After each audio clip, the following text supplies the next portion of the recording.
शरणं पुनक्तु सह वीर्यं करवावहै तेजस्विनावधीतमस्तु मा विद्विषावहै। गुरुर्ब्रह्मा गुरुर्विष्णु गुरुर्देवो महेश्वरः गुरुः साक्षात् परब्रह्म तस्मै श्री गुरवे नमः। अखण्डमण्डलाकारं व्याप्तं येन चराचरं तत्पदं दर्शितं येन तस्मै श्री गुरवे नमः। सर्वे भवन्तु सुखिनः सर्वे सन्तु निरामयाः सर्वे भद्राणि पश्यन्तु मा कश्चित् दुःखभाग् भवेत्। ओम शांति शांति शांति। सभी लोग जय घोष करेंगे, जयकारा लगाएंगे। ऊपर हाथ उठा के सभी लोग लगाएंगे। बोलिए सद्गुरुदेव भगवान की, संत समाज की, भारत के ऋषियों की, स्वामी विवेकानंद की, भगवान रजनीश की।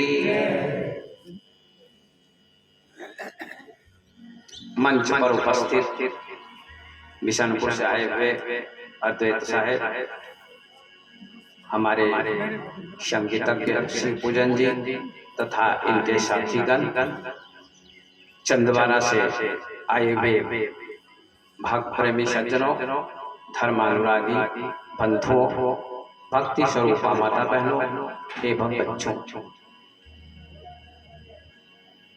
आज का जो सत्संग है स्वर्गीय श्री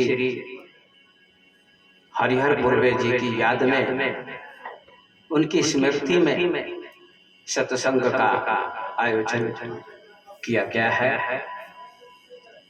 आज हरिहर पूर्वे जी हमारे बीच में नहीं है, उनका पार्थिव शरीर चला गया है। उनका जब देहांत हुआ उसके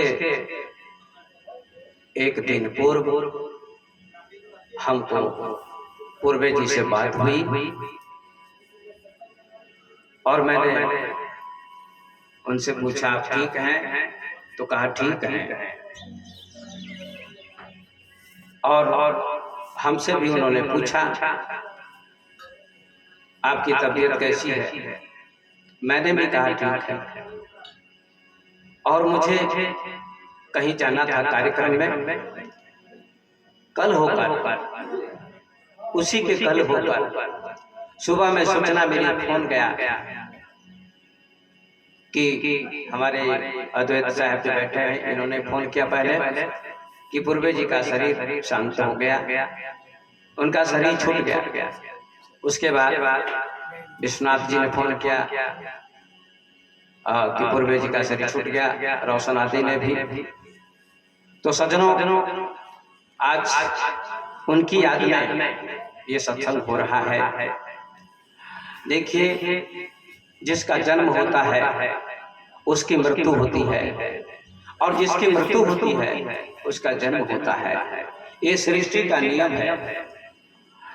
जिसका जन्म होगा वो मरेगा, और जो मरेगा वो जन्म लेगा। दुनिया में दो चीजें हैं, जन्म और मृत्यु, रात और दिन, सुख और दुख, पुण्य और पाप, धर्म और अधर्म, आना और जाना, अंधकार और प्रकाश। ये दो चीजें हैं, इसीलिए इसका नाम दुनिया है। दुनिया दो चीजों से बनी है, एक चीज से दुनिया नहीं होती है। जन्म होता है तो मृत्यु होती है, ये ध्रुव सत्य है। गीता में भगवान ने कहा जातस्य ध्रुवो मृत्यु ध्रुवम जन्म मृतस्य च। हे अर्जुन, जिसका जन्म होता है उसकी मृत्यु भी होती है, और इसको कोई टाल नहीं सकता। ये प्रकृति का नियम है, प्रकृति का शाश्वत नियम है। ये दो दुख है हमारे जीवन में। जीवन एक नदी है, आप सभी जानते हैं कि नदी होती है, नदी बहती है, उसके दो तट होते हैं, दो किनारे होते हैं। एक किनारे से नदी नहीं होती है, दो किनारे होते हैं तब नदी कहलाती है। ऐसे जीवन रूपी नदी है। जीवन रूपी नदी के दो तट हैं, दो किनारे हैं, एक जन्म और एक मृत्यु। ये दो तट है और इन दो तटों से सबको गुजरना पड़ता है। ऐसा कोई व्यक्ति नहीं है जो आएगा और जाएगा नहीं। इसलिए कबीर साहब ने कहा, आए हैं सो जाएंगे, राजा रंग फकीर, एक सिंहासन चढ़ी चले, एक बंधे जात जंजीर। बहुत सुंदर साखी है कबीर साहब की। कहते हैं आए हैं सो जाएंगे, कितना सुंदर संबोधित करते हैं। जो आते हैं उनको जाना पड़ता है। राजा रंग फकीर, तीन का नाम लेते हैं राजा का। रंग माने गरीब, फकीर साधु, ये तीन भी जाते हैं, सभी जाते हैं, लेकिन तीन का नाम विशेष दिया जाता है। राजा, योगी और गरीब। राजा जो राज्य करता है उसको भी जाना पड़ता है, और योगी को भी जाना पड़ता है, और गरीब को भी जाना पड़ता है। ये अंतर क्या है? एक सिंहासन चढ़ी चढ़े, एक बंधे जात जंजीर। एक को सिंहासन मिलता है और एक को जंजीर मिलती है। आप सभी जानते हैं, कोई चोरी करता है, डकैती करता है तो पुलिस आती है, उसको पकड़ती है, हाथ में हथकड़ी लगाकर जेल में ले जाती है, थाना में ले जाती है और बंद कर देती है। उस आदमी को बहुत कष्ट भोगना पड़ता है, दुख होता है, जेल की सजा होती है। और एक आदमी को सिंहासन मिलता है। सिंहासन का मतलब आप सभी जानते हैं कि मंदिर में ठाकुर जी की मूर्ति होती है, उसको सिंहासन मिलता है, मूर्ति को। ऐसे ही मरते तो सभी हैं, बुद्ध भी चले गए, महावीर भी चले गए, कबीर भी चले गए, नानक भी चले गए, विवेकानंद भी चले गए, शंकराचार्य भी चले गए, गोरख भी चले गए, मीरा भी चली गई, तुलसीदास भी चले गए, भगवान राम भी चले गए, भगवान कृष्ण भी चले गए, सभी चले गए। और रावण भी चला गया, और हिटलर भी चला गया, और सिकंदर भी चला गया, और कंस भी चला गया, और दुर्योधन भी चला गया, पांडव चले गए, कौरव भी चले गए। लेकिन जानते हैं सिंहासन किसको मिलता है? कबीर कहते हैं एक सिंहासन चढ़ी चले, एक को सिंहासन मिलता है। मरने के बाद उनको लोग प्रणाम करते हैं, उनकी कथा सुनते हैं। जैसे कबीर, बुद्ध, नानक, महात्मा गांधी, राम, कृष्ण, उनको सिंहासन मिला। मरने के बाद भी उनको लोग प्रणाम करते हैं, उनका सम्मान करते हैं। और एक आदमी को जंजीर मिलती है। जंजीर किसको मिलती है? जंजीर का मतलब गाली, अपमान। रावण को लोग गाली देते हैं क्योंकि उसने सीता का हरण कर लिया। था विद्वान लेकिन सीता का हरण कर लिया, जगत जानवी सीता का। दुर्योधन राजा था लेकिन पांडव को सताया। कंस भी राजा था लेकिन अपनी बहन देवकी के 6 बेटों को मार दिया, इसलिए कंस की पूजा कोई नहीं करता, रावण की पूजा कोई नहीं करता, दुर्योधन की पूजा कोई नहीं करता, लेकिन राम की पूजा, कृष्ण की पूजा और कबीर की पूजा और बुद्ध की पूजा सभी लोग करते हैं, इसलिए उनको सिंहासन मिला। आज भी सिंहासन मिलता है। उनके नाम पर लोग आंसू बहाते हैं। जैसे हमारे पूर्वे जी हंसते हुए चले गए, रोके नहीं गए। एक सिंहासन चढ़ी चले, एक बंधे जात जंजीर। उनको सिंहासन मिला, उनको सिंहासन मिला। आज उनके नाम पर हमारे कलाकार शिव पूजन जी, इनके साथी का उन्होंने 2 घंटे तक बहुत सुंदर संगीत से आप लोगों की सेवा की, मस्त कर दिया, आनंद में डुबा दिया। जैसे आम का रस पीता है आदमी, सेब का रस पीता है, अनार का रस पीता है तो आनंद आता है, संतुष्टि मिलती है। ऐसे संगीत की सरिता में, संगीत की गंगा में इन लोगों ने आपको मस्त कर दिया, आनंदित कर दिया। ये सब भी धन्यवाद के पात्र हैं। ये हमारे साथ अभी हरिपुरवा में कथा में गए थे, भागवत कथा में 9 दिनों तक कथा में। ये दोनों तो नहीं थे, ये थे और 2 इनके और साथीगण थे। बहुत सुंदर संगीत सुनाया, लोग बहुत खुश हुए, बहुत मस्त हुए, झूम गए लोग 9 दिनों तक। अभी भी याद करते हैं इनकी, इन लोगों को भी याद करेंगे, साथ में चलेंगे, आप लोग याद करेंगे। तो मेरे सज्जनों, इसी प्रकार से हमारे पूर्वज जी शरीर से चले गए, लेकिन वे इतनी अच्छी मौत मरे, बहुत अच्छी मौत उनकी हुई, क्योंकि प्रारब्ध उनका अच्छा था, संस्कार उनका अच्छा था। और सूचना मिली कि सब दिन 4 बजे भजन गाते थे। मैं भी आता था तो वहीं रुकता था, उनके पास में रहता था, सोते थे साथ साथ और हमसे पहले उठ जाते थे। और नियम भी है, गुरु से पहले जगतपति जागे राम सुजान, गुरु से पहले शिष्य जगते हैं। हमारे पूर्वे जी 80 वर्ष के लगभग हो चुके थे। लेकिन मैं एक बात बताऊं आप लोगों को, जब भी मैं आता था, और आज से ही नहीं, मैं 35 वर्ष से यहाँ आता हूँ, 35 वर्ष से आता हूँ। हरिद्वार में पढ़ता था, विद्यार्थी जीवन में था, तब से मैं आता हूँ। 25 वर्ष की उम्र से आता हूँ, अभी 58 वर्ष की उम्र हो गई मेरी। जब मैं आता था, दूसरा मकान था इनका पीछे, जहाँ उनका दाह संस्कार हुआ उसके पीछे, उसमें मैं आता था, 2 दिन 4 दिन रहता था। और मठ में भी रहता था, मठ है वहां भी रहता था। और वो हमारी सेवा करते थे, हमारी सेवा करते थे विद्यार्थी जीवन से। हमको स्नान कराते थे, हमारे कपड़े धोते थे। उनको कोई घमंड नहीं था कि हम बड़ी उम्र के हैं, हमारी उम्र ज्यादा है और इनकी उम्र कम है, ऐसा उनके मन में भाव नहीं था, अहंकार नहीं था। और एक बात मैं कहूं, वो क्या कहते थे हमको, आज जब उनका शरीर छूटा और खून गया तो मैं किसी भक्त के यहाँ रजवाड़ा था, मेरी आंखों में आंसू आ गए। जब मैं रोने लगा, तुम्हारे भक्त ने कहा आप क्यों रो रहे हैं, आप तो संत हैं, ज्ञानी हैं। मैंने कहा कभी कभी संत भी, गुरुदेव भी भक्त के लिए रोते हैं, भक्त गुरुदेव के लिए रोते हैं, तो गुरुदेव भी कभी कभी भक्त के प्रेम में आंसू बहा देते हैं। ये कोई गलत बात नहीं है। बहुत खुश हुए और मैं सूचना मिली कि आपको आना है। इन्होंने ही कहा आप जाइए, आपको बहुत मानते थे, पूर्वे जी बहुत मानते थे। तो मैं जाने वाला था कहीं प्रोग्राम में, तो गाड़ी किया स्कॉर्पियो, और हम सुजीत जिला, ये दोनों आए यहाँ 12 बजे के लगभग आए। तब तक उनका संस्कार नहीं हुआ था, हमारी प्रतीक्षा में लोग थे।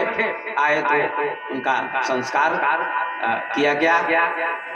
और एक बात और बताऊं, उनका इतना अगाध प्रेम था मेरे प्रति, मुझे सुखदेव जी कहते थे, मुझे सुखदेव जी कहते थे। इनका उनका इतना उनका दिव्य भाव था, मुझे सुखदेव जी कहते थे।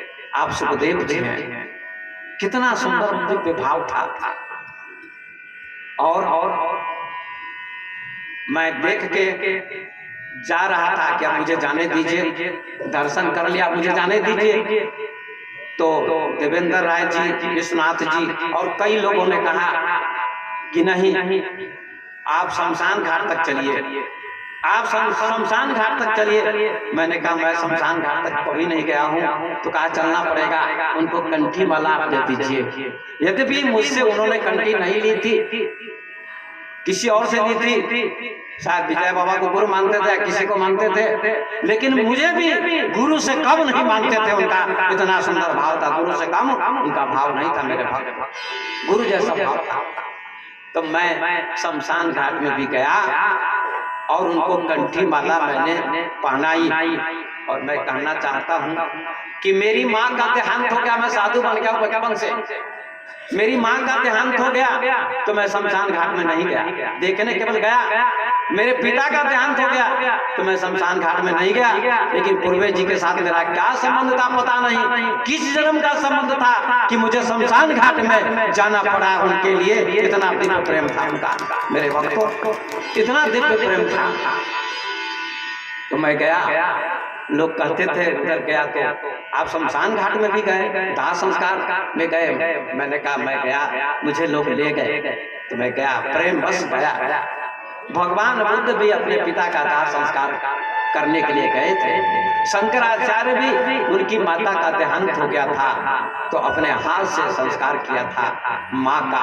ऐसे ऐसे महापुरुष भी जाते हैं। इसलिए भक्तों, सज्जनों, हमारे जीवन में 2 दुख हैं, जन्म लेना और मरना। गोस्वामी तुलसीदास ने भी लिखा है, जन्मत मरत, जन्मत मरत दुसह दुख होई,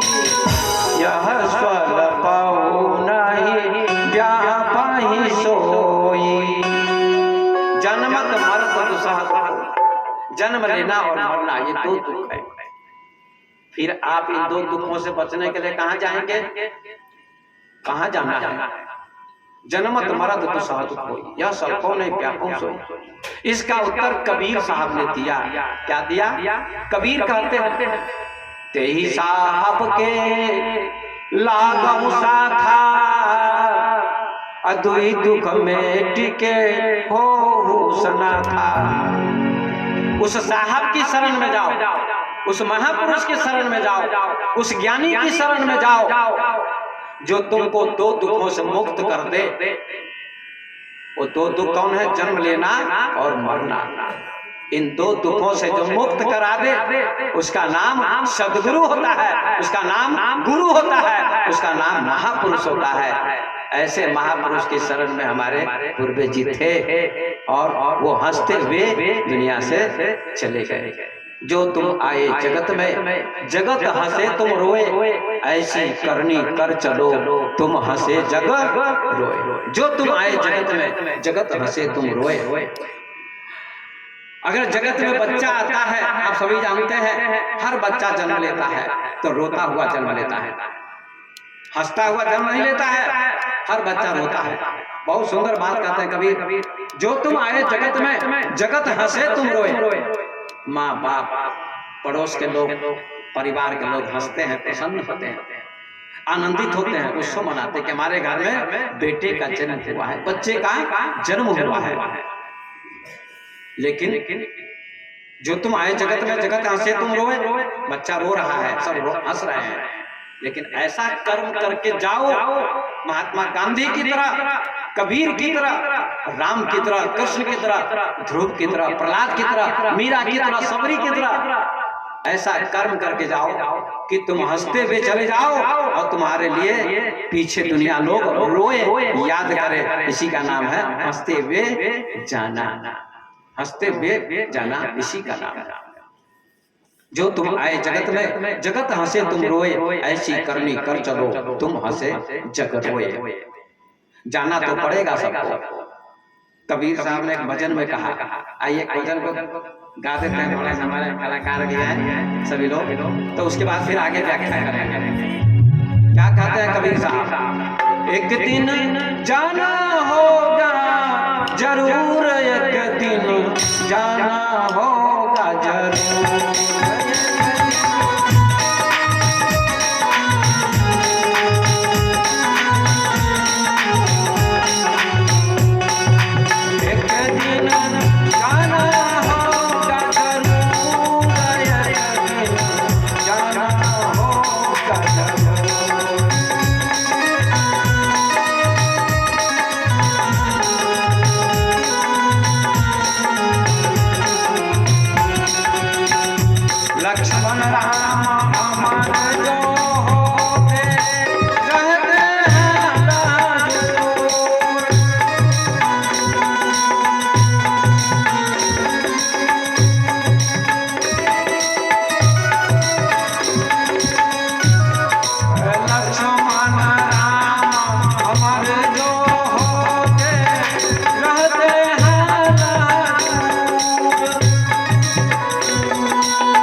करी हो,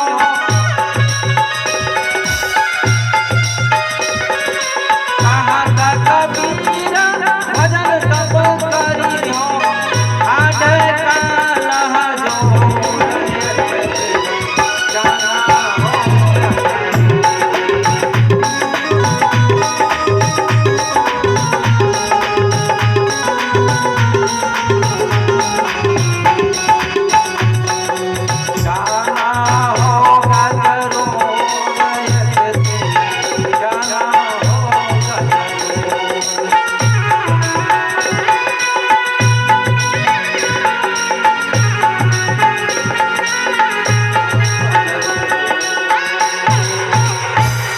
एक दिन जाना होगा जरूर, ऐसा कबीर साहब कहते हैं। भीम युधिष्ठिर पांचों पांडव मिल गए माटी दूर, अर्जुन से छत्री नहीं जग में, कर्ण दान भरपूर। कर्ण भी चले गए, अर्जुन भी चले गए, सब चले गए, जाना तो पड़ेगा, ये ध्रुव सत्य है। आप लोगों ने सुना होगा कि जीवन में दो दुख है, जन्म मरण, यही अभी हम सुना रहे थे। लेकिन कुछ महापुरुष कहते चार दुख हैं, जन्म लेना, मरना और बुढ़ापा और बीमारी, ये चार दुख है। देखिए जन्म सबसे बड़ा दुख है। लोग मानते हैं कि जन्म लेना सुख है। जब बच्चे का जन्म होता है तो लोग खुश होते हैं, प्रसन्न होते हैं, उत्सव मनाते हैं। लेकिन संत कहते हैं, ज्ञानी कहते हैं, बुद्ध पुरुष कहते हैं, महापुरुष कहते हैं कि जन्म ही सबसे बड़ा दुख है। जन्म सबसे बड़ा दुख है। ये लोगों की अज्ञानता है कि जन्म सुख है।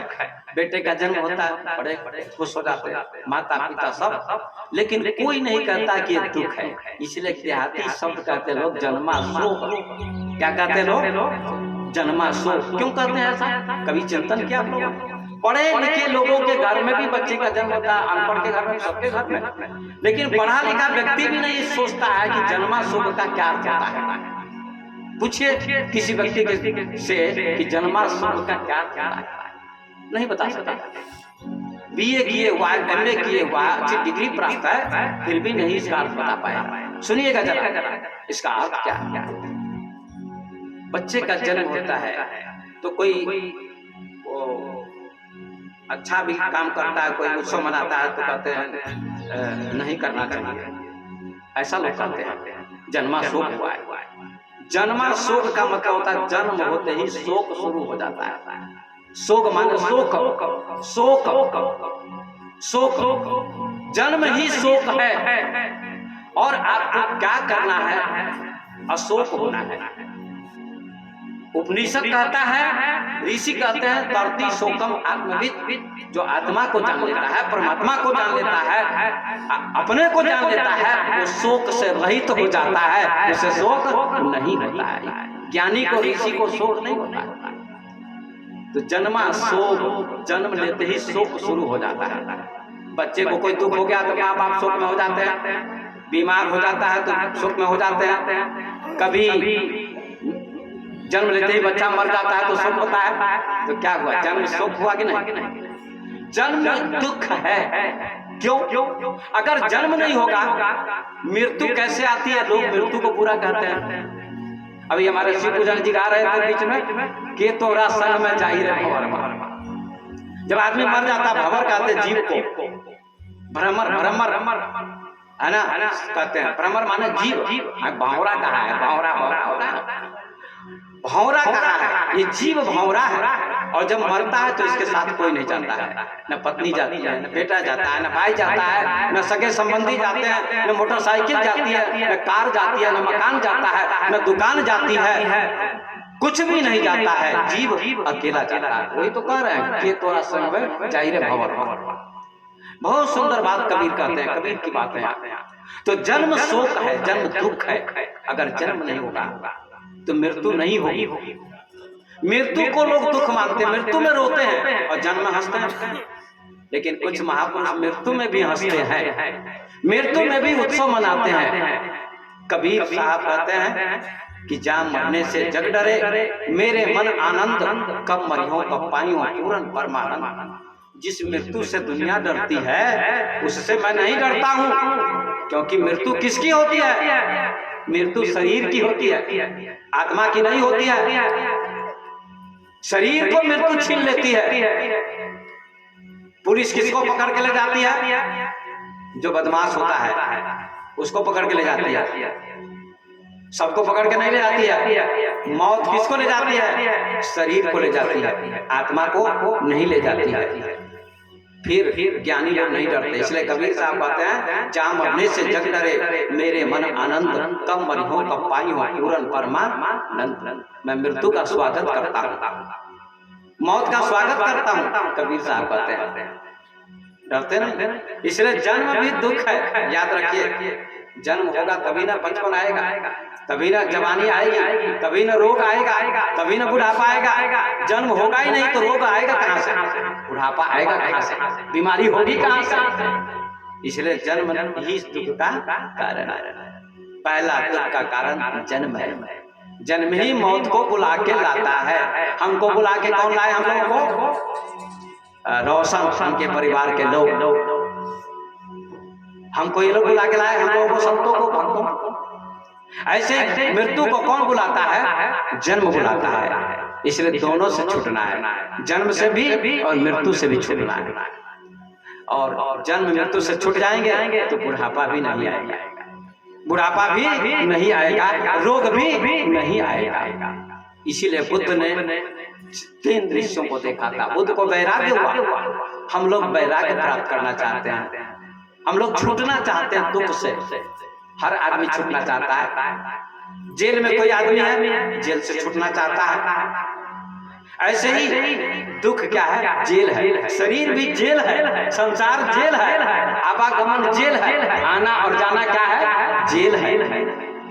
और जेल किसी को पसंद नहीं है। ये आत्मा शरीर में कैद है, मुक्त होना चाहती है।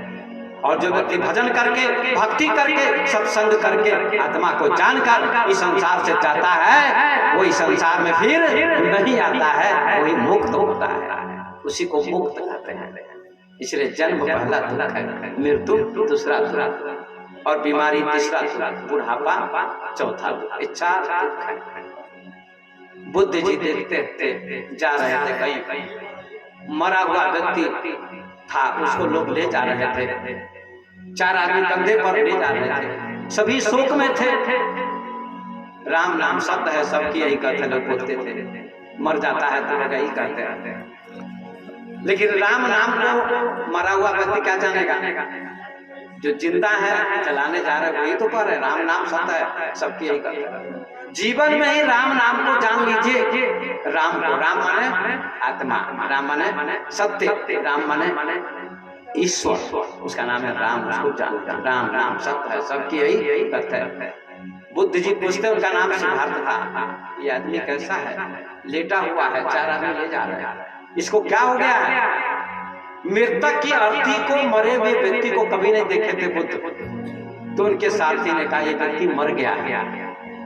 तो कहा, हमको भी मरना पड़ेगा? कहा, आपको भी मरना पड़ेगा। तो लौट गए, घूमने गए थे, उत्सव में गए थे, लौट गए। रात भर चिंतन किया कि ऐसा कोई उपाय खोजूं, ढूंढूं कि मौत नहीं आवे, मौत से मैं बच जाऊं। लेकिन ऐसा कोई उपाय है कि मौत से बचा जा सके? कोई उपाय नहीं है। मौत तो आएगी, कोई उपाय नहीं। हमारी भी मौत आएगी, सबकी आएगी। बुद्ध ने इसी का चिंतन किया कि मौत पर कैसे विजय प्राप्त करूं। दूसरे दिन निकलते, क्या देखते? बूढ़े को, बूढ़ा जा रहा था लाठी टेकते हुए, बूढ़ा था, थर-थर कांपते हुए जा रहा था। बुद्ध जी पूछते हैं, इसको क्या हो गया? का बूढ़ा हो गया है? का बूढ़ा हमको भी होना पड़ेगा? का बूढ़ा सबको होना पड़ेगा, बुढ़ापा सबको आता है। ये बात आप जान लीजिए। सारे फल पकते हैं, आम पकता है, सेब पकता है, केला पकता है तो मीठा हो जाता है। लेकिन बुढ़ापा जब आता है आदमी का, तो बूढ़ा आदमी खट्टा हो जाता है। बच्चा गोद में पैखाना पेशाब कर देगा तो माँ को गिरना नहीं होती है, लेकिन बूढ़ा आदमी अगर पैखाना पेशाब कर दे तो हर गिर जाए तो बहू सेवा नहीं करती है, बेटा सेवा नहीं करना चाहता है। लेकिन धन्यवाद के पात्र हैं ऋषि रोशन और इनकी माँ उर्मिला।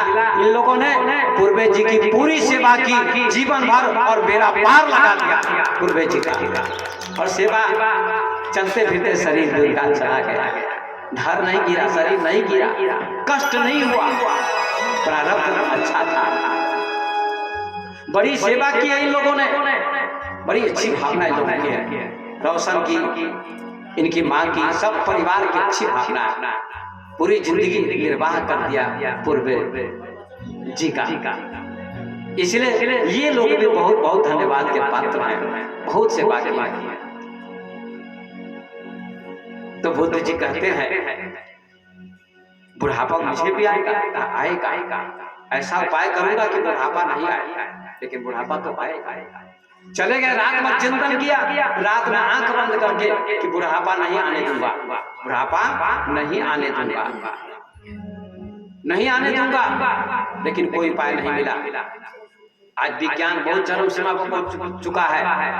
ये रिकॉर्ड हो रहा है, ये माइक, ये आर्गन, ये नाल तबला, ये पैट, ये बिजली, बस, ट्रेन, हवाई जहाज, कंप्यूटर, कार, न जाने हजारों लाखों चीजों का आविष्कार हो गया है, लेकिन बुढ़ापा पर अभी भी विजय प्राप्त करने का कोई उपाय विज्ञान में नहीं है। प्रयास चल रहा है कि आयु लंबी हो, 300, 400, 700 वर्ष की आयु हो। वेद में लिखा है, कहीं कहीं पुराणों में कि 10,000 वर्ष की आयु होती थी, लेकिन वेद में लिखा है कि 100 वर्ष की आयु मिले, पसेम सदा सतम तुम भगवान की भक्ति करें, सत्संग करें, भजन करें। ये ऋषि कहते हैं पसेम सदा सतम, हे ईश्वर 100 वर्ष की आयु दो, 100 वर्ष तक हम देखें संसार को, 100 वर्ष तक कथा सुने, प्रवचन सुने और हमारा जीवन सार्थक हो। इसलिए बुद्ध जी लौट जाते हैं। बुढ़ापा से छूटने का कोई उपाय न मिला। तीसरे दिन जाते हैं, एक रोगी को देखा, रोगी जा रहा था, कोई बीमारी हो गई थी। बुद्ध ने पूछा इसको क्या हो गया है? कहा इसको बीमारी हो गई है। क्या बीमारी हमें भी होगी? क्या होगी। बुद्ध जी लौट जाते हैं और रात को चिंतन करते हैं कि बीमारी से छुटकारा पाऊंगा, बीमारी कभी आए नहीं, दुख कभी आवे नहीं, ऐसा उपाय करूंगा, लेकिन ऐसा उपाय नहीं मिला। चौथे दिन जाते हैं, एक सन्यासी को देखा, कहा ये कौन है? कहा सन्यासी है, इसने घर द्वार त्याग दिया है और भगवान की भक्ति करता है, सत्संग करता है, योग करता है, ध्यान करता है। बुद्ध के मन में ये संस्कार जागृत हुआ और विवाह भी हुआ, अंत में एक बेटा भी हुआ। फिर भी संतुष्टि नहीं मिली, चले गए बोध गया में। किसके लिए गए? वो धन था, राज्य था, सब कुछ था, लेकिन 3 चीज से छूटने के लिए गए। कहाँ? बोध गया। रोग से छूटने के लिए, मृत्यु से छूटने के लिए, बुढ़ापा से छूटने के लिए बोध गया में ध्यान किया, भगवान आत्मा का, परमात्मा का चिंतन किया और 6 वर्ष के बाद उनको ज्ञान हो गया। ये शरीर वासना उनकी मिट गई, इच्छा मिट गई। जन्म क्यों होता है? इच्छा के कारण जन्म होता है।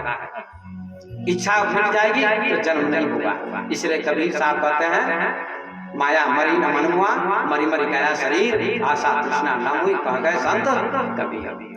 बुद्ध की वासना मिट गई, इच्छा मिट गई और अब उनका शरीर छूटेगा तो अब न उनका जन्म होगा, न बुढ़ापा आएगा और न रोग आएगा। तीनों पर विजय प्राप्त हो गई बुद्ध को, मुक्त हो गए सदा के लिए। आपको भी ऐसा हो सकता है। केवल कहने से नहीं होगा, आपको करना पड़ेगा। हम लोग सत्संग सुनते हैं, प्रवचन सुनते हैं, किस लिए? मौत से छूटने के लिए, मौत का भय मिट जाए। देखिए एक आदमी था बहुत बड़ा विद्वान, गीता का ज्ञान था उसका, पूरी गीता याद थी। 700 श्लोक होते गीता में, पूरी गीता याद थी। पड़ोस में एक आदमी था गरीब, उसकी पत्नी मर गई। तो गीता का ज्ञान जिसको था, उस व्यक्ति ने उसको समझाया, क्यों रोते हो? मत रो, मत शोक करो, शरीर मरता है, आत्मा नहीं मरती है।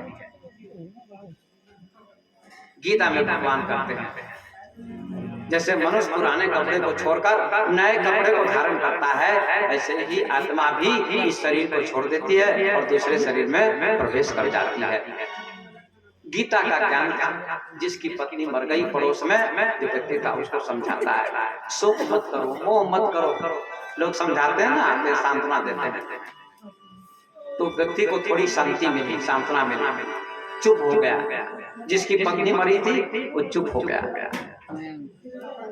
दाह संस्कार कर दिया, भोज भंडारा हो गया। 6 महीने के बाद उस ज्ञानी की भी पत्नी मर गई, जो गीता के ज्ञानी थे। वो भी रोने लगे, मुझे कौन भोजन देगा, कौन सेवा करेगा। तो जिसकी पत्नी पहले मर गई थी वो अज्ञानी था और ये ज्ञानी थे। वो अज्ञानी व्यक्ति जिसकी पत्नी पहले मर गई 6 महीने पहले, वो व्यक्ति उसको समझाने गया, ज्ञानी गीता का जो ज्ञान था, ज्ञानी था उसको, क्या आप तो हमको समझाते थे कि आत्मा अजर अमर है, क्यों रोते हो, शरीर मरता है, जन्म लेता है, आप क्यों रो रहे हैं महाराज, आप तो बड़े ज्ञानी हैं। कहा ये ज्ञान तुम्हारे लिए था, मेरे लिए नहीं था। ये ज्ञान तुम्हारे लिए था। शब्द के ज्ञान से मोह नहीं मिटेगा आपका, इसलिए इसको समझिए। आश्चर्य क्या है, भर्तृहरि कहते हैं मृत्यु के आने से पहले ही आप परमात्मा को जान लीजिए, जीवन को सफल बना लीजिए, सत्संग कर लीजिए, भजन कर लीजिए, भक्ति कर लीजिए, आत्मा को जान लीजिए, तो मृत्यु के समय में आपको रोना नहीं पड़ेगा, शोक नहीं होगा, मोह नहीं होगा, हंसते हुए प्राण का त्याग करेंगे। तो भर्तृहरि क्या कहते हैं, यावत् स्वस्थ मिदम शरीर मनुजम यावच्च जरा दूतो यावच्च इंद्रिय शक्ति प्रतिहता यावच्च क्षयो नायुषा आत्मश्रेयसी तावदेव विदुषा कार्य प्रयत्नो महान संदिग्धे भवने तुको खननम प्रत्युत्तम कीदृशम। भर्तृहरि श्लोक में कहते हैं, इसका अर्थ है कि हे मानव यावत स्वस्थ मिदम शरीर मनुजम, जब किसी का शरीर छूटता है, मृत्यु होती है, तो लोग कहते हैं फला व्यक्ति मर गया, ये बेचारा चला गया। लेकिन आप दूसरे की मृत्यु को देखकर चिंतन कीजिए कि मेरी भी मृत्यु होगी तो मुझे भी ऐसा ही लोग कहेंगे। तो भर्तृहरि क्या कहते हैं, मृत्यु से पहले सावधान हो जाओ, मृत्यु से पहले सावधान हो जाओ। यावत स्वस्थ मिदम शरीर मनुजम, जब तक तुम्हारा शरीर स्वस्थ है, जब तक तुम्हारा शरीर स्वस्थ है और बुढ़ापा नहीं आया है और इंद्रियां काम करती हैं, आंख से देखते हो, कान से सुनते हो, पैर से चलते हो, हाथ से काम करते हो, मुंह से बोलते हो, नाक से सुनते हो, सारी इंद्रियां काम करती हैं, तब तक क्या करना चाहिए, तब तक यावत इंद्रिय शक्ति प्रतिहता आत्मश्रेयसी तावदेव विदुषा कार्य प्रयत्नो महान। विद्वान व्यक्ति को, बुद्धिमान व्यक्ति को, अच्छे व्यक्ति को, भक्त व्यक्ति को, मानव को आत्मा के कल्याण के लिए सोचना चाहिए, प्रयत्न करना चाहिए, प्रयास करना चाहिए। नहीं तो कुआं आग लग जाए घर में, आप कुआं खोदेंगे तो आग नहीं बुझेगी। मृत्यु आने से पहले आपको उस सत्य को जान लेना चाहिए, परमात्मा को जान लेना चाहिए, तो आपको मृत्यु का भय नहीं होगा। दुनिया में सबसे बड़ा आश्चर्य क्या है, आपसे कोई पूछे तो क्या उत्तर दीजिएगा? सबसे बड़ा अचरज क्या है? पढ़े लिखे लोग जानते हैं कि आगरा का ताजमहल, चीन की दीवार, मिस्र का पिरामिड, ऐसे दुनिया में 7 आश्चर्यजनक चीजें हैं। लेकिन सबसे आश्चर्यजनक चीज क्या है? महाभारत में वर्णन है। आज हमारे इनसे बातचीत हो रही थी तो आते ही बोले, आप कहते हैं आश्चर्य क्या है, आश्चर्य क्या है? बराबर बोलते हैं। 5 पांडव जंगल में थे, पांचों को प्यास लगी। बड़े भाई युधिष्ठिर कहते हैं सहदेव से जाओ पानी ले आओ, प्यास लगी है। सहदेव पानी लेने जाता है, सबसे छोटा था, विद्वान था, बुद्धिमान था। पेड़ पर एक यक्ष रहता था, यक्ष, उसको श्राप मिला था। सहदेव पानी पीने जाते हैं, अंजलि में पानी पीना चाहते हैं। यक्ष ने कहा रुक जाओ, ठहर जाओ, मेरे प्रश्न का उत्तर दे दो तो पानी पीना। आश्चर्य क्या है, अचरज क्या है? यही बताता हूँ। सहदेव को बहुत प्यास लगी थी, उन्होंने ध्यान नहीं दिया और पानी पी लिया, मर गया सहदेव। युधिष्ठिर कहते सहदेव गया, आया नहीं, नकुल को भेजा। नकुल जाते हैं पानी पीने, नकुल देखते हैं सहदेव मरा हुआ है। नकुल भी पानी लेते हैं, अंजलि में हाथ में पीना चाहते हैं। आवाज आती है वृक्ष पर से, रुक जाओ, मेरे प्रश्न का उत्तर दे दो तो पानी पीना, नहीं तो तुम्हारी भी मृत्यु हो जाएगी। सहदेव की तरफ नकुल को भी बहुत प्यास लगी थी, नकुल ने भी यक्ष की बात पर ध्यान नहीं दिया और पानी पी लिया। नकुल भी मर गए। युधिष्ठिर कहते हैं नकुल भी गया और लौटा नहीं। किसको भेजा? अर्जुन को। अर्जुन जाते हैं, देखते हैं नकुल भी मरा है, सहदेव भी मरा पड़ा है। अर्जुन को भी प्यास लगी तो उन्होंने भी हाथ में पानी लिया और पीना चाहा, चुल्लू में भर गए। आवाज आई रुक जाओ, जैसे सहदेव मर गया, नकुल मर गया, वैसे तुम भी मर जाओ, मेरे प्रश्न का उत्तर दे दो तो पानी पीना। अर्जुन को भी बहुत प्यास लगी थी, अर्जुन ने पानी पी लिया, अर्जुन भी मर गए। अर्जुन भी मर गए। युधिष्ठिर कहते अर्जुन भी गया, लौटा नहीं। चौथे भाई को भेजा, भीम को।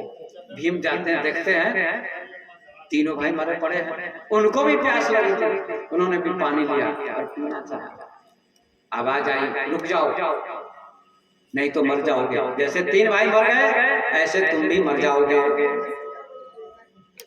भीम से भी बर्दाश्त न हुआ, उन्होंने भी लिया और पानी पिया, भीम भी मर गए। अंत में युधिष्ठिर कहते हैं मुझे जाना पड़ेगा। चारों गए, लौटे नहीं, चारों भाई मर गए। युधिष्ठिर जाते हैं, देखते हैं चारों भाई मरे पड़े हैं, लाश पड़ी है।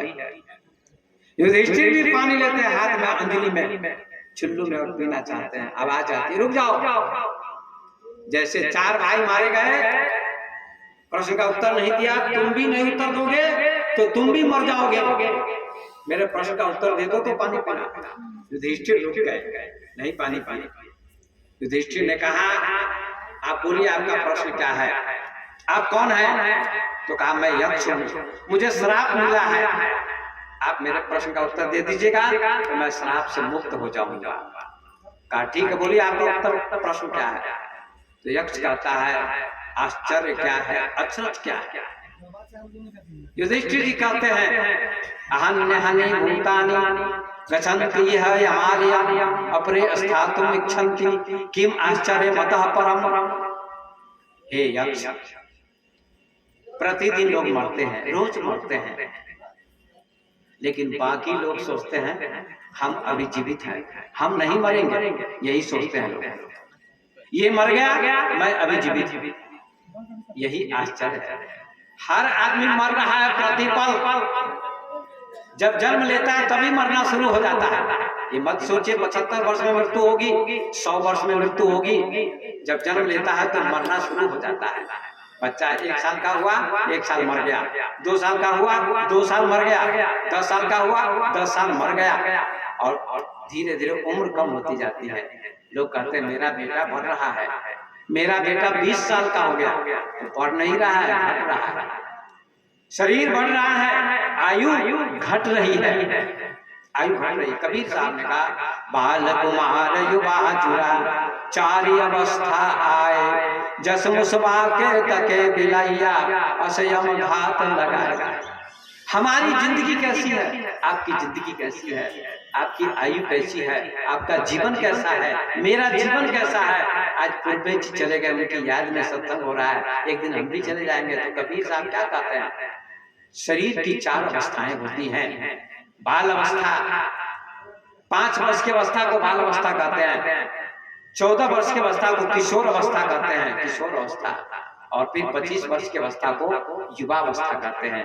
बाल कुमार, युवा जरा, और फिर बुढ़ापा आता है। 4 अवस्था आए, जस मुसबा को तके बिलैया, जैसे चूहा को बिल्ली कब खा जाएगी कोई पता नहीं है, कब झपट्टा मारेगी, कब निकल जाएगी, कोई पता नहीं है। ऐसे मौत मृत्यु क्या है, ये बिल्ली है। और हमारी आयु, हमारी जिंदगी, हमारा जीवन ये क्या है, चूहे के समान है। कब मौत आएगी और हमको जाना पड़ेगा, कोई भी पता नहीं है। इसलिए हमारे संतों ने कहा, युधिष्ठिर जी कहते हैं यही सबसे बड़ा आश्चर्य है कि रोज आदमी मरता है और बाकी लोग कहते ये मर गया, मैं नहीं मरूंगा, हम नहीं मरेंगे। यही अचरज है, यही आश्चर्य है। इस प्रश्न का उत्तर दे दिया, बहुत से प्रश्नों का उत्तर दिया। यक्ष को श्राप से छुटकारा मिल गया, मुक्ति मिल गई। यक्ष प्रकट हो गया, कहा मैं तुम्हारा पिता हूं। और युधिष्ठिर को आशीर्वाद दिया कि 4 भाई मरे पड़े हैं, किसी एक भाई को तुम जीवित कर सकते हो। युधिष्ठिर ने कहा मैं किसको जीवित करूं, ये जो 2 भाई हैं नकुल सहदेव, ये मेरी सौतेली माता के बेटे हैं और भीम अर्जुन हमारी माता के बेटे हैं, इसलिए मैं पक्षपात नहीं करूंगा। युधिष्ठिर बहुत ईमानदार थे। युधिष्ठिर कहते हैं यक्ष से, हे यक्ष, अगर आपको जीवित करना है तो न सहदेव को जीवित कर दीजिए, हमारी सौतेली माँ का जो बेटा है ये सहदेव, इसको जीवित कर दीजिए। मैं अपनी माँ का एक बेटा जीवित रहूंगा और सौतेली माता का बेटा भी जीवित हो जाएगा, यही मैं आपसे मांगता हूँ। ऐसा जब युधिष्ठिर ने कहा तो यक्ष प्रसन्न हो गए और कहा, युधिष्ठिर तुम्हारे सारे भाई जीवित हो जाएंगे, ऐसा मैं आशीर्वाद देता हूँ। 4 भाई उठ के खड़े खड़े। ये आश्चर्य का उत्तर दिया मेरे सज्जनों, ये आश्चर्य का उत्तर है। जीवन में सबसे बड़ा आश्चर्य क्या है, सबसे बड़ा आश्चर्य है लोग मरते हैं और बाकी लोग सोचते हैं हम नहीं मरेंगे, यही सबसे बड़ा आश्चर्य है। और मरने के बाद लोग क्रिया कांड करते हैं, श्राद्ध करते हैं। इस पर थोड़ा कबीर साहब का चिंतन है। 5 मिनट 7 मिनट कह के मैं विराम दूंगा और एक भजन और भी गाएंगे बाद में लास्ट में। कबीर साहब कहते हैं मरने के बाद लोग क्रिया कांड करते हैं, श्राद्ध करते हैं और लोग जलाते हैं, कुछ लोग काटते हैं, समाधि देते हैं। ईसाई धर्म के लोग समाधि देते हैं, कब्र में डालते हैं लाश को। मुसलमान भी कब्र में डालते हैं, कब्र देते हैं। हिंदू लोग समाधि करते हैं, क्या करते हैं, समाधि। जरा इस पर बहुत विवाद चलता है। हिंदू धर्म में भी कोई संत मरते हैं, संत की मृत्यु होती है तो उनको समाधि दी जाती है, मिट्टी में डाला जाता है, अंदर में गाड़ा जाता है, उसको समाधि कहते हैं। और कोई भक्त भी मरते हैं तो उनको लोग समाधि देते हैं कि भक्त को नहीं जलाना चाहिए, साधु को नहीं जलाना चाहिए, गृहस्थ को जलाना चाहिए। ये परंपरा है समाज की। जलाने से अच्छा नहीं मानते हैं जलाना साधु संत को और भक्त को, लेकिन कबीर साहब ने ऐसा कुछ नहीं कहा। लेकिन विवाद बहुत चलता है, कबीरपंथी है, रामानंदी है, सब लोग आपस में विवाद करते हैं। कहते हैं जलाना नहीं चाहिए, काटना चाहिए, समाधि देनी चाहिए, समाधि देने से मुक्ति मिलेगी। नहीं, जीवन में ही समाधि मिलती है, जीवन में ही समाधि मिलती है आदमी को, जीवन में ही समाधि मिलती है, मरने के बाद समाधि नहीं मिलती है। कोई चोर है, डकैत है, मर जाता है तो उसको नीच योनि मिलती है, पशु पक्षी की योनि मिल जाती है गलत कर्म करने वालों को। लेकिन भक्त को नहीं जलाना चाहिए, संत को नहीं जलाना चाहिए, ऐसी मान्यता है समाज में। लेकिन कबीर साहब का ऐसी कोई बात नहीं है। मरने के बाद, मृत्यु के बाद चाहे जलाओ चाहे गाड़ो, कोई फर्क नहीं पड़ता। मरने के बाद कुछ भी नहीं होता है। जीवन में जो भक्ति करेगा, सेवा करेगा, समाज की, देश की, राष्ट्र की, गरीब की, दुखी की, संत की, गुरु की, माता की, पिता की भक्ति करेगा और आत्मा को जान लेगा, उस व्यक्ति को मुक्ति मिल जाती है जीवन में। मरने के बाद मुक्ति नहीं मिलती है। इसलिए मरने के बाद समाधि देना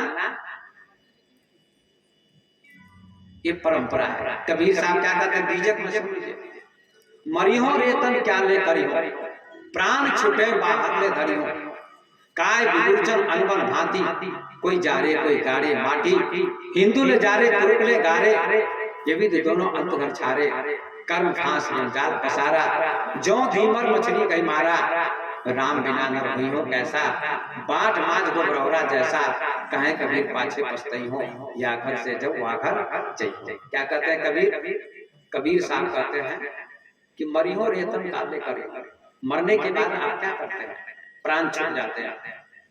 मरने के बाद प्राण छूट जाते हैं, आत्मा नहीं निकलती है। लोग कहते हैं आत्मा निकल जाती है, आत्मा नहीं निकलती है, प्राण निकलते हैं, श्वास निकलती है। इसलिए आज कबीर साहब कहते हैं मरियो रेतन क्या ले करियो, प्राण छूटे बाहर ले धरियो, प्राण छूट जाते हैं और बाहर शरीर को रख दिया जाता है। मरियो रेतन क्या ले करियो, प्राण छूटे बाहर ले धरियो, काय विगुर्जन अनबन भांति, ये शरीर बिगड़ जाता है, इसकी सुंदरता समाप्त हो जाती है, आत्मा निकल जाती है, शरीर मुर्दा बन जाता है। इसको क्या कहते हैं? सब मुर्दा। काय विगुर्जन अनबन भांति, कोई जाड़े कोई गाड़े माटी, कोई जलाता है कोई गाड़ता है। हिंदू ले जाड़े तुरुक ले गाड़े, हिंदू जलाता है और मुसलमान गाड़ता है। ये भी तो दोनों अंत घर छाड़े, दोनों शरीर का त्याग कर देते हैं। चाहे जलाइए चाहे गाड़िए, इससे कोई फर्क नहीं पड़ता। लेकिन एक परंपरा बनी हुई है, साधु संत को समाधि दी जाती है, गृहस्थ को जलाया जाता है। लेकिन हिंदू धर्म की पुस्तकों में अधिक लिखा है कि जलाना ही चाहिए। भले साधु संत को आप समाधि दे देते हैं, लेकिन गृहस्थ को जलाना ही चाहिए। ज्ञानी लोग को भी जलाया जाता है, बुद्ध को जलाया गया, बड़े बड़े महापुरुषों को जलाया गया, ओशो को जलाया गया।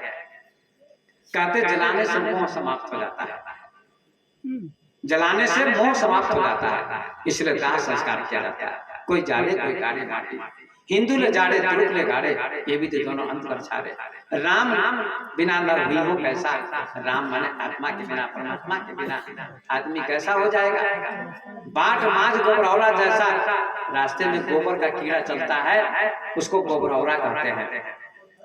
गोबर के कीड़े की तरह तुम्हारी दशा होगी, तुम कुत्ते बिल्ली घोड़े गधे की योनि में जाओगे अगर राम को नहीं जानोगे तो, आत्मा को नहीं जानोगे तो, परमात्मा को नहीं जानोगे तो। कहे कबीर पाछे पछतई हो, या घर से जब वाघर जई हो। कबीर साहब कहते हैं पीछे पछताना पड़ेगा जब ये शरीर छूटेगा। या घर, या माने ये शरीर, वाघर माने उस घर में जाना होगा। इस शरीर का त्याग कर देते हैं, इस मकान का त्याग कर देते हैं। इस शरीर की मकान है, इसका भी लोग त्याग कर देते हैं। कहे कबीर पाछे पछतई हो, या घर से जब वाघर जई हो। इस घर से जब उस घर में जाओगे तो पछताना पड़ेगा तुमको। इसलिए मृत्यु से पहले ही, मौत से पहले ही आप सत्य को, ईश्वर को जान लीजिए, भजन कर लीजिए, तो फिर चाहे जलाइए चाहे गाड़िए से कोई फर्क नहीं पड़ता है। इसलिए हंसते हुए प्राणों का त्याग करें, भजन भक्ति करते हुए शरीर का त्याग करें। यही मानव जीवन का उद्देश्य है, यही मानव जीवन का लक्ष्य है। तो हमारे पूर्वज जी ने भक्ति की थी, भजन किया था, सत्संग किया था, और इस मठ पर भी जो कबीर मठ है गांव में, वहां भी जाकर सेवा करते थे, भोजन बनाते थे।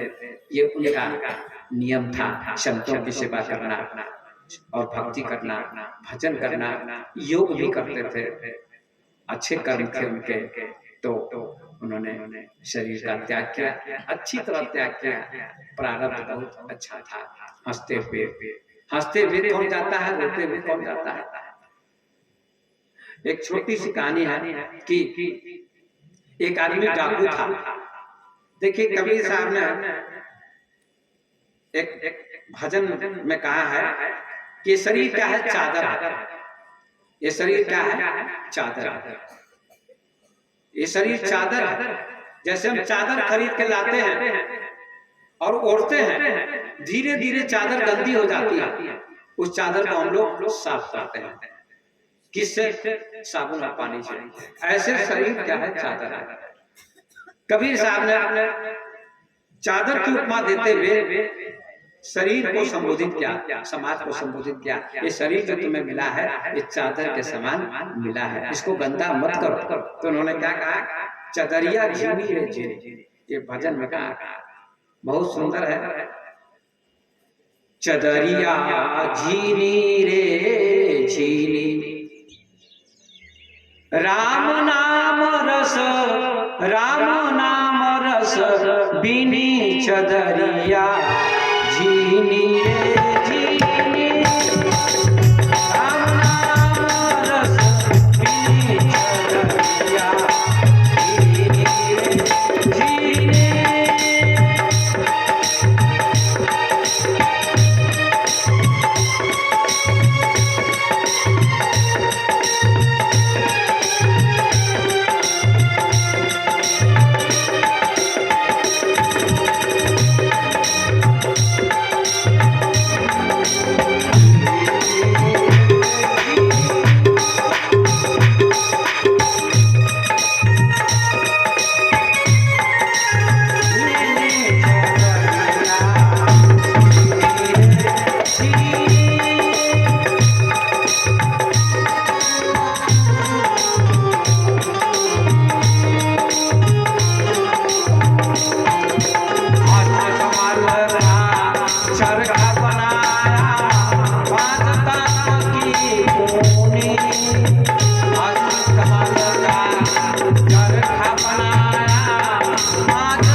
थोड़ी व्याख्या कर देता हूँ।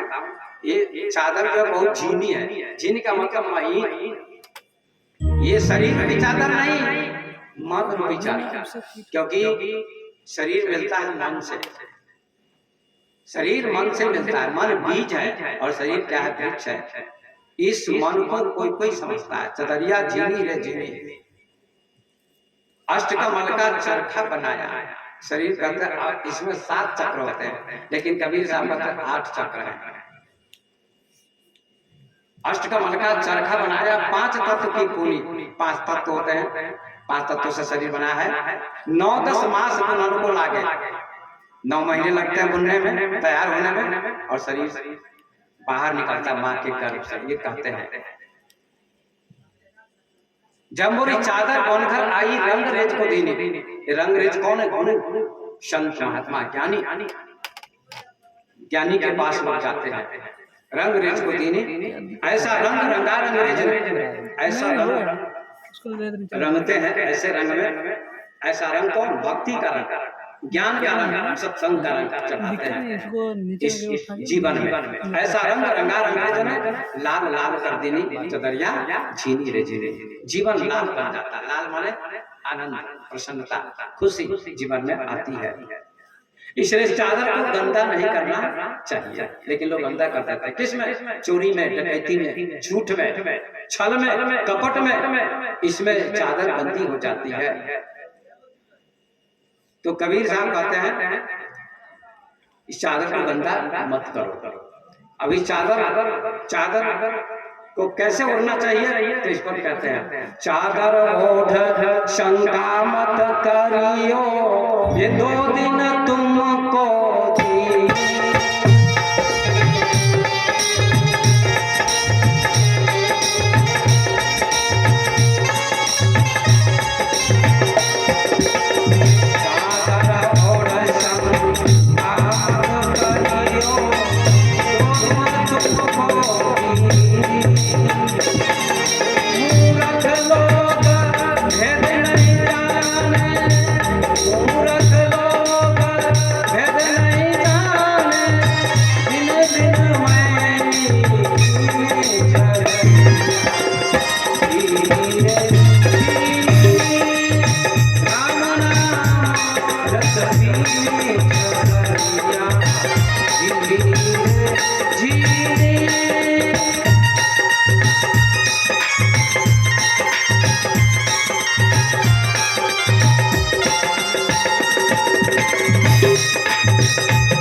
मात्र 2 दिन मिले हैं। 2 दिन कौन? चादर ओढ़ शंका मत कीजिए, संदेह मत कीजिए कि भक्ति करे कि ना करे, सत्संग करे कि ना करे, ये संदेह मत करे। चादर ओढ़ शंका मत करियो, ये 2 दिन तुमको देनी। मूर्ख लोग भेद नहीं जाने, दिन दिन मैली किनी। लोग मैली कर देते हैं, इसलिए उनकी बदनामी होती, निंदा होती है। एक आदमी था, डकैत था, गांव परेशान था उससे, उसने चादर गंदी कर दी थी, जीवन को अपवित्र बना दिया था। समाज किससे परेशान होता है? गांव में एक चोर आ जाता है, एक डकैत आ जाता है, पूरा समाज परेशान हो जाता है। लेकिन संत महात्मा आते हैं तो समाज प्रसन्न होता है। उस डाकू से सारा समाज परेशान था। लोग सोचते थे मर जाता तो अच्छा था। आज हमारे पूर्वज जी का शरीर छूट गया तो बहुत लोग अफसोस करते हैं, हम भी अफसोस करते हैं कि बहुत अच्छे थे, अभी 10 वर्ष और जीते। उनके बहनोई जी यहाँ बैठे हुए हैं, इनसे बहुत बातचीत हुई, कह रहे थे हमको बहुत चिंता होती है। इनकी पत्नी भी बहुत रो रही थी और घर के सारे लोग दुखी हैं। तो रहते थे तो बहुत अच्छा था, और वास्तव में इस एरिया में ऐसे भक्त नहीं थे, बहुत परम भक्त थे, संस्कारी भक्त थे। तो ऐसे व्यक्ति के चले जाने से समाज दुखी होता है। बिछुरत एक प्राण हरि लेहि, तुलसीदास जी कहते हैं बिछुरत एक प्राण हरि लेहि, मिलत एक दारुण दुख देहि। संत बिछुरते हैं तो प्राण हर लेते हैं, और डाकू आपके गांव में आएगा तो आते ही दुख देता है। बिछुरत एक प्राण हर ले, मिलत एक दारुण दुख देहि। डाकू मिलते ही दुख देता है, और संत भी छोड़ते हैं तो दुख देते हैं। अच्छे लोग भी छोड़ते हैं तो दुख देते हैं, चले जाते हैं तो प्रेम का दुख देकर चले जाते हैं। उनकी याद में लोग आंसू बहाते हैं। तो डाकू था, लोग सोचते थे कब मर जाए। समय आया मृत्यु का, उस डाकू की मृत्यु का समय आया। उस डाकू ने कहा देखिए मैं तो डाकू था, अब मैं दुनिया से जा रहा हूँ। मैंने डकैती की, चोरी की, लोगों को सताया, परेशान किया, मैंने कोई अच्छा काम नहीं किया। मरना तो है सबको, लेकिन अच्छा काम करके मरना चाहिए। गाते हैं लोग, गायक लोग, भला किसी का कर न सको तो बुरा किसी का, भला किसी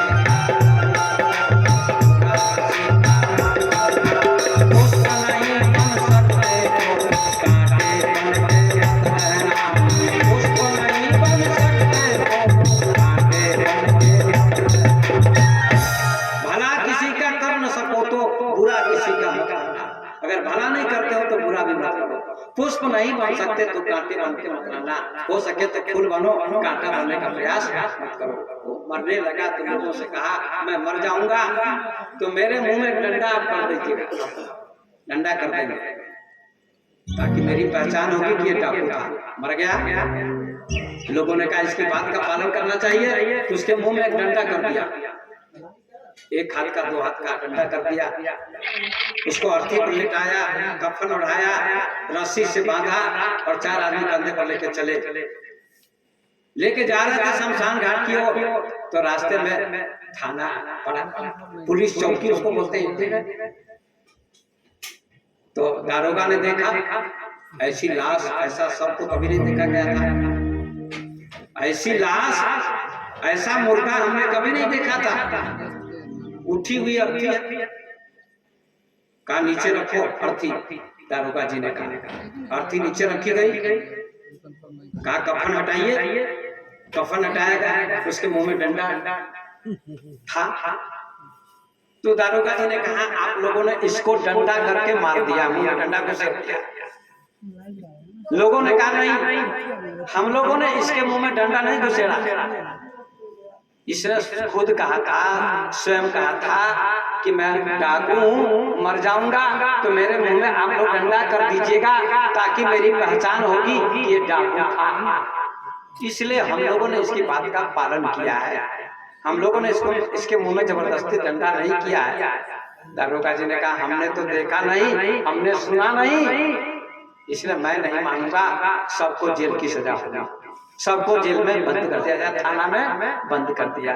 और उस लाश को पुलिस से कहा इसको जला दो, उसका संस्कार कर दिया जाए। संस्कार, एक डाकू व्यक्ति, एक पापी व्यक्ति जिंदगी में था, जीवन में था, तब भी लोगों को दुख दिया, और मर गया तब भी लोगों को जेल में बंद करवा दिया। जब जीवित था तभी लोगों को परेशान किया करता था, और मर गया तब भी जेल में बंद करवा दिया। ऐसी नौबत जीवन में नहीं आनी चाहिए। इसलिए व्यक्ति को सत्य कर्तव्य करना चाहिए, सुंदर कर्म करना चाहिए, बुद्ध की तरह, महावीर की तरह, कबीर की तरह, नानक की तरह, ध्रुव की तरह, प्रहलाद की तरह, शंकराचार्य की तरह, विवेकानंद की तरह, महात्मा गांधी की तरह, महापुरुषों की तरह अच्छा कर्म करना चाहिए, ताकि मरने के बाद हमारी इज्जत हो, हमारा सम्मान हो और हमारा गुणगान हो। इसलिए कबीर साहब कहते हैं कि चादर ओढ़ शंका मत करियो, ये 2 दिन तुमको दीनी, मूर्ख लोग भेद नहीं जाने 3 दिन के मैली गिन्नी। और कहते इस चादर को किन किन लोगों ने अच्छी तरह से ओढ़कर परमात्मा को समर्पित कर दिया। अंतिम कड़ी में कहते ध्रुव प्रहलाद सुदामा ने ओढ़ी, सुखदेव ने निर्मल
पंक्ति में कबीर साहब कहते हैं इस चादर को ध्रुव ने, प्रहलाद ने और सुखदेव जी ने अच्छी तरह से धारण किया, मतलब स्वयं को जाना, आत्मा को जाना, भक्ति की, सत्संग किया और मुक्त हो गए, परमात्मा में लीन हो गए, अस्तित्व में लीन हो गए। दास कबीर ने ऐसी ओढ़ी ज्यों के त्यों कर देनी चलरिया। ये चादर मिली है, इसका सदुपयोग करें और जीवन को सार्थक करें। अब अपनी वाणी को मैं विराम देता हूँ। हमारे हरिहर पूर्वज जी धन्यवाद के पात्र थे, पुण्यात्मा थे, धर्मात्मा थे, जिन्होंने भक्ति करते हुए अपने शरीर का त्याग कर दिया।